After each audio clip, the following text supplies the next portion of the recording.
Je ne parle pas beaucoup d'Etsy alors que c'est une plateforme que j'affectionne. Si vous me suivez depuis, vous savez qu'en plus d'Amazon FBA, je propose des créations sur Etsy, la marketplace dédiée aux créations artisanales.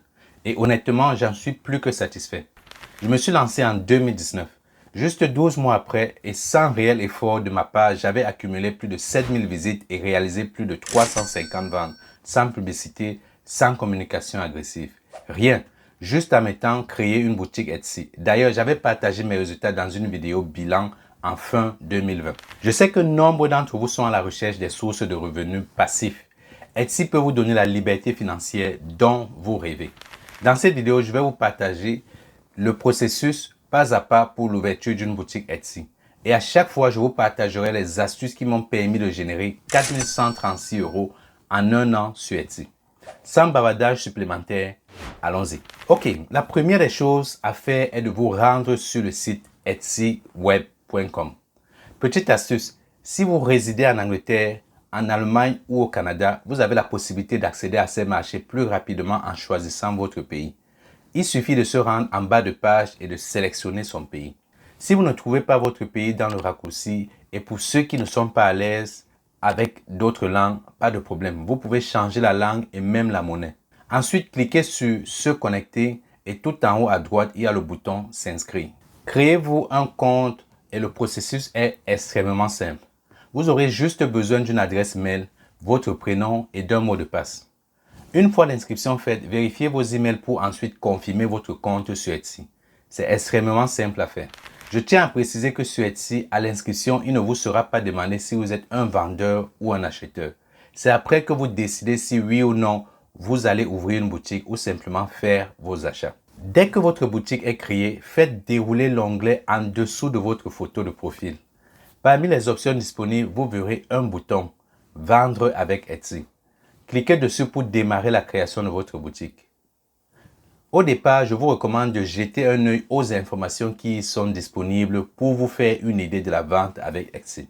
Vous aurez des informations telles les frais de mise en vente, les frais de transaction et les frais de traitement, mais aussi 15% de commission si vous optez pour la publicité externe. Je vous renvoie à ma vidéo sur les différences entre Amazon et Etsy dans laquelle vous aurez un aperçu des deux marchés et des différents frais de vente. Avant de cliquer sur le bouton Ouvrir votre boutique Etsy, il y a une autre information tout aussi importante que je dois vous donner. Vous pouvez choisir entre une boutique standard et une boutique plus. La différence entre ces deux plans est l'accès à des outils plus avancés moyennant un forfait mensuel. Les avantages d'avoir le plan plus sont listés ci-dessous et l'un des plus gros avantages est la facilité d'avoir votre website personnalisé. Ma recommandation, si vous êtes débutant, commencez par la boutique standard. Vous pouvez toujours vous abonner à plus une fois votre boutique ouverte. Ok, maintenant il est temps de cliquer sur ce bouton pour ouvrir sa boutique Etsy et ensuite de cliquer sur le bouton C'est parti. Il vous sera demandé d'indiquer pourquoi vous voulez vous lancer sur Etsy. Pour cette vidéo, nous allons ignorer cette question et cliquer sur Suivant. La deuxième question est de savoir si vous voulez approfondir vos connaissances sur un sujet précis. Je vous recommande de toutes les cocher si vous voulez accélérer votre réussite sur Etsy. Mais pour cette vidéo, nous allons ignorer et cliquer sur Suivant. Maintenant, il est grand temps de configurer les préférences de votre boutique. De quoi parle-t-on ici?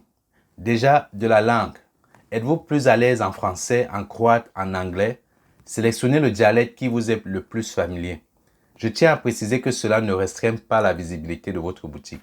Une boutique dont la langue de préférence est le français sera aussi vue par ceux parlant anglais, italien, allemand, etc. En fait, ce paramètre sert à indiquer à Etsy en quelle langue vous désirez naviguer sur le portail et recevoir les courriels d'information. Deuxième point à renseigner, le pays. Pour beaucoup d'Africains, c'est là que le bas blesse. En effet, la plateforme n'est pas ouverte à tous les pays africains. Actuellement, seules les personnes établies en Tunisie et en Afrique du Sud peuvent y créer un compte. Mais il y a un moyen 100% légal de contourner cette restriction. Je ne parle pas d'utiliser l'adresse d'un ami situé à l'étranger ou de mentir. Ce que vous pouvez faire, c'est d'ouvrir une société dans un pays approuvé par Etsy tel que l'Estonie ou les Royaumes-Unis. Cela se fait à distance et pas besoin de se déplacer. Et surtout, une fois muni de ces documents, vous pourrez avoir un compte bancaire européen et même utiliser Etsy sans limitation. Bien évidemment, il y a une autre solution, mentir sur votre localisation. Et je sais, si vous êtes basé en Afrique, vous avez sans doute l'impression que c'est le moyen le plus rapide. C'est une des très mauvaises idées à prendre. Supposons que vous ouvrez une boutique de bijoux. Après un mois, vous avez réalisé plus de 3 000 € de chiffre d'affaires. Vous décidez naturellement de retirer vos gains. C'est à cet instant précis que vous réaliserez votre erreur. Pour se faire payer sur Etsy, Etsy Payment vous demandera de vérifier votre identité et d'attester votre adresse.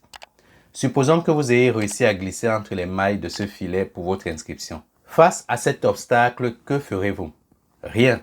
Il n'y aura pas de voie de sortie et vous aurez donc travaillé à perte. À chaque fois qu'une personne me questionne sur les géorestrictions d'Etsy, je lui recommande d'ouvrir une entreprise offshore. Si vous avez peur des coûts ou de vous faire arnaquer, je peux vous accompagner tout le long de ce processus. D'ailleurs, je peux aussi vous aider à créer une boutique Etsy rentable en quelques semaines. Le lien pour la liste d'attente du programme se trouve dans la description. Une fois le problème de pays résolu, il faudra indiquer votre devise et votre situation professionnelle actuelle. Cliquez sur Enregistrer et continuer pour passer à la seconde page. Là, vous devrez indiquer le nom de votre boutique. Etsy vérifiera alors si ce dernier est disponible. Si c'est le cas, vous pourrez passer à l'étape suivante. Sinon, vous devez essayer jusqu'à trouver un nom qui vous convienne. Ne soyez pas anxieux si votre nom n'est pas disponible. Ceci ne reste que le nom de votre boutique et non de votre entreprise. La troisième étape consiste en la création de la fiche produit et c'est là qu'Etsy dévoile toute sa puissance. Pour commencer, mettez des photos qui rendent hommage à votre produit. J'en ai déjà parlé dans la vidéo sur comment optimiser votre listing Amazon FBA, mais les images sont cruciales. À elles seules, elles dictent 80% de la suite des opérations. Choisissez-les pixelés ou vulgaires et vos clients prendront leurs jambes à leur cou. En revanche, si vous vous y prenez bien, ils auront envie de faire affaire avec vous. Premier conseil, pas de photos médiocres. Oui, je sais, moi aussi je suis scandalisé de devoir encore le répéter en 2023. Pourquoi? Parce que Etsy est dédié aux créateurs manuels, un concept à l'opposé de celui des autres plateformes comme Amazon ou eBay où vous pouvez y mettre des images de fournisseurs. Le mieux est de réaliser des photos professionnelles du produit que vous comptez vendre. Si vous n'avez pas les moyens d'engager un photographe, prenez les clichés avec votre smartphone. Idéalement, la première photo devrait avoir un fond blanc et être centrée uniquement sur le produit. Et pour une bonne résolution à l'image, je vous recommande un minimum de 2000 pixels. Pour les autres images, changez d'angle, prenez des photos de mise en situation, etc. Par exemple, si vous vendez un bracelet, prenez-le en photo sur un fond blanc, ensuite autour d'un poignet. Changez d'angle et si possible, incluez une réelle personne dans les images. Tout simplement parce que les clients aiment s'identifier à ce qu'ils voient et l'achètent. S'il s'agit d'un vase, créez un décor, placez-le en son centre et réalisez vos images. Pensez aussi à mettre en lumière les dimensions réelles de votre produit. Sur ce point, j'adore Etsy car la marketplace donne une pléthore de recommandations pour réussir votre fiche produit. Prenons la section des photos. Dans des encas, le portail vous recommande des angles et glisse même quelques astuces pour obtenir des bons résultats. C'est l'une des raisons qui fait qu'Etsy est beaucoup plus facile à apprendre en main pour les personnes qui débutent en e-commerce. Une fois que vous aurez mis toutes les photos, vous aurez la possibilité d'ajouter une vidéo. Surtout, ne négligez pas son aspect qualité. Cependant, elle doit être très brève pour respecter la taille du fichier qui est d'un maximum de 100 MB. Il est temps de rédiger le titre. Je vous le dis tout de suite, pas de titre fantaisiste. Glissez-vous dans la peau de vos clients. Quels sont les mots qui entreront dans Etsy afin de trouver la solution à leurs problèmes? Sur Etsy, un bon titre renferme les mots-clés principaux. Ainsi, il est préférable de mettre bracelet en perles plutôt que de mettre Samantha. Si c'est le nom donné à votre produit, écrivez bracelet en perles Samantha. En fonction des articles, rajoutez des informations supplémentaires. Par exemple, si vous vendez un vêtement, rajoutez des détails concernant la taille et les disponibilités de couleurs. Une illustration, robe d'été en mousseline rose pâle 34 à 48. Étant donné qu'il est uniquement possible de mettre 90 caractères, je vous recommande de mettre les mots-clés les plus prioritaires. Dès que vous en avez fini avec la rédaction du titre, indiquez les origines du produit. Est-ce que vous l'avez fabriqué vous-même? Si ce n'est pas le cas, ce n'est pas grave. Sélectionnez l'option par un fabricant. Marquez aussi la date de réalisation ou spécifiez si c'est disponible uniquement sur commande. Ne reste plus qu'à indiquer la catégorie dans laquelle se range votre article. Encore une fois, vous remarquerez qu'Etsy est très précis. Si vous vendez des robes, des sections apparaîtront pour vous demander de renseigner la couleur et d'autres éléments. Et si vous vendez un bijou, des sections apparaîtront pour vous demander de renseigner la matière, le diamètre, la couleur, la longueur du bracelet, le style, la réalisation, les personnalisations cibles, etc. Je tiens à rappeler que ce n'est pas obligatoire de remplir toutes ces cases, mais je vous le recommande pour avoir un meilleur ciblage et trouver vos clients propices. Dès que c'est fait, 3 éléments importants consistent à déterminer des choses. Par exemple, si le produit que vous commercialisez peut être personnalisé par le client ou pas. De plus, vous devez déterminer si c'est à vous de renouveler le stock manuellement après chaque vente ou si vous voulez que ce soit fait par Etsy automatiquement. Et enfin, vous devez préciser si vous vendez un produit numérique ou physique. Dans le cas de produits faits main, le type choisi serait physique. Une fois que c'est fait, prenez votre plus belle plume pour décrire votre produit. Pour avoir un trafic intéressant, utilisez les mots-clés les plus recherchés par votre client. Insérez-en un maximum tout en vous assurant que la lecture reste fluide. En dehors de l'aspect SEO, une fiche produit doit aussi répondre aux questions que se pose le lecteur. Comment est-ce que j'utilise cet article? Est-ce qu'il y a des conditions d'entretien spécifiques? Qu'en est-il des garanties? Après avoir lu votre description, votre prospect ne doit plus avoir des questions en suspens. Oui, générer un chiffre d'affaires conséquent sur Internet implique d'avoir des solides compétences en SEO et en copywriting. Ce n'est pas forcément le cas. Et c'est pourquoi dans l'accompagnement sur Etsy que je propose, je mets à votre disposition un copywriter qui rédigera les descriptions pour les clients afin d'obtenir ses propres clients. Le point suivant, ce sont les tags. Au nombre de 13, ils vous permettent de renforcer votre positionnement. Mon conseil, mettez les mots-clés que vos clients recherchent le plus et utilisez vos 13 tags. Sur Etsy, toute visibilité est bonne à prendre. Dans l'espace matériaux, faites de même. Vous pouvez y ajouter des éléments qui renforcent la persuasion de votre produit et du listing. Ne reste plus qu'à remplir la catégorie stock et prix. Indiquez le prix, le nombre d'articles disponibles et si besoin est le numéro de référence. Si vous avez des variations de taille ou de couleur de bracelet, c'est ici qu'il faut les ajouter. Ensuite, paramétrez le délai de livraison. Vous devez choisir le pays dans lequel vos produits sont stockés. Pour les délais de traitement, je recommande d'aller sur un maximum de 1 à 3 jours pour être sûr de tenir les délais et de rester compétitif. N'oubliez pas que vous allez devoir faire les colis et ensuite vous rendre chez votre transporteur. Si vous mettez un délai trop court, vous risquez d'être perpétuellement en retard.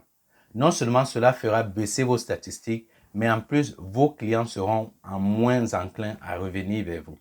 Ensuite, sélectionnez les pays dans lesquels vous souhaitez vendre et expédier vos commandes. Dès que c'est fait, cliquez sur Valider. Vous venez tout juste de créer votre première fiche produit Etsy. Bien évidemment, sans un produit à mettre en ligne, vous êtes sans doute avisé qu'on ne peut pas conclure l'inscription sur Etsy. Vous avez besoin de mettre un produit pour finaliser l'inscription en tant que vendeur et être visible. Votre boutique doit avoir au moins un article en vente. Par la suite, validez et passez au point suivant.